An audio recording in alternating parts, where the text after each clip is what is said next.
айтышыбыз керек. Мен өткөндө тапшырма бергенмин, буга чейин бергенмин. Азыр мына сурайм эми.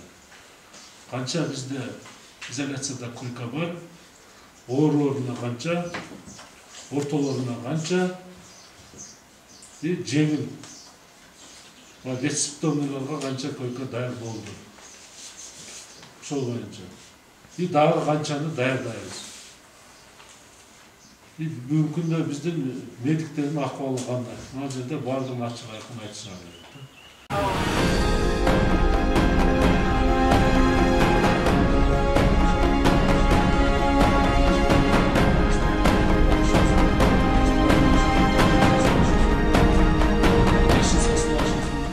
Милиция кызматкерлеринде болгон дагы кайталап коем. Коомчулуктун ишеничи, ыраазычылыгы аябай жакшы болуп атат. Кечине бир 5%, 10% кемчилдик болуп калат иш үстүндө болот. Бирок 90-95% только ыраазычылык. Өмүр бою тобокелге салып иштеп атасыздар.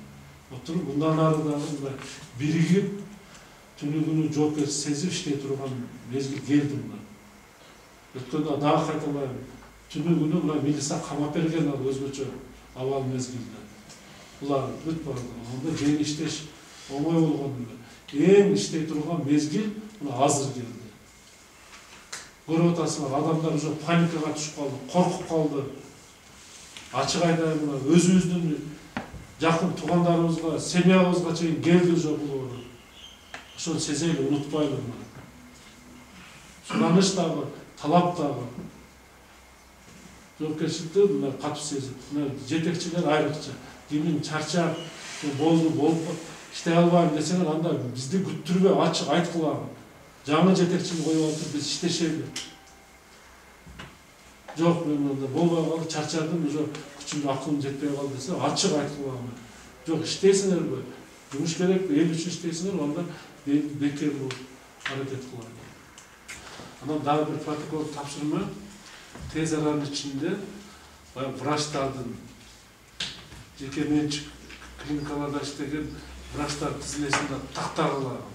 Шаардык ооруканада канча врач, канча медайым баардыгын тактап бизге ошондо оор болуп кетсе канча. Азыр көпчүлүгү иштен кетип калып, врач же медайымдар көп да, ошолорду тактап, анан баягы ординатордо окугандарды тактагыла, ошол баарын тактап, мына кечээ Азамат берди го. Силер менен сүйлөшкөндөн кийин ошо тактагыла. 15 наименование менен ошол боюнча күнүнө биздин кызматкерлер мониторинг жүргүзүп атабыз аптекаларда. Чоң-чоң формацияларга барып, даже складтарга чейин кирип, остаткаларын көтөрүп атабыз, бааларын көтөрүп атабыз. Ошо негизсиз кымбаттатпаш үчүн. Биз аларга катуу эле талаптарды койдук. Эгер ушундай мезгилде кымбаттатсаңар, бул мезгил дагы өтөт. Андан кийин мыйзам чегинде силер менен документальный текшерүү жүргүзөбүз. Алар азыр ошо негизсиз кымбаттатпай эле бул күндө иш-чара жүрүп атат алар. Аларда эме жок го? Жок. Ош шаарында биз азыр күнү карап атабыз. Күндө маалымат берип атабыз өкмөткө. Бизде 3 группа иштеп атат. Күндө саат 10-да өкмөткө маалымат берип атабыз. Түз берип атабыз. Ошо карагыла нараачылык болбосо анан кийин кымдагын айтып коеюн, баларды карагыла деп баары жетекчилер айтып атат. Кийин анан көтөрүлүп кетип, кечээ Бишкекте ушундай болуп кетпеди.